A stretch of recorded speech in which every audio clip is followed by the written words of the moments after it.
สื่อนำพาอารมณ์ออกชมโลก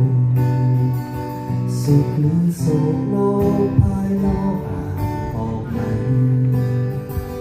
ที่ซับซ้อนซ่อนปิน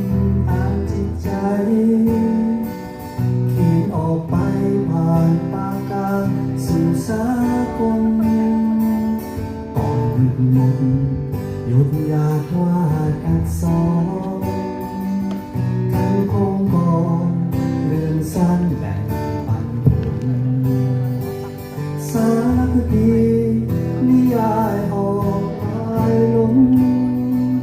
ให้ตีความเข้มข้นหลากผลงานผ่านสมองกรองใจข้างในสุดค่อยพลิกผลชุดคำคือรำพาปากบทตนคนหมอกดอกไม้บานได้เจือจางอ่านเขียนเปลี่ยนผู้คนสิ่งถ้อยคำความคิดที่ปิดซ่อนเปลี่ยนตะกอนเป็นตะการบันดาลผลลึกด้านในไกลสุดช่วยขุดค้นสัญลักษณ์สากลสร้างผลงาน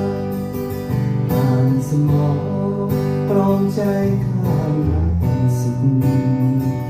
ค่อยพลิกผลชุดคำคือรำคาญปากบทตนพ้นหมอกดอกไม้บานได้เจือจาง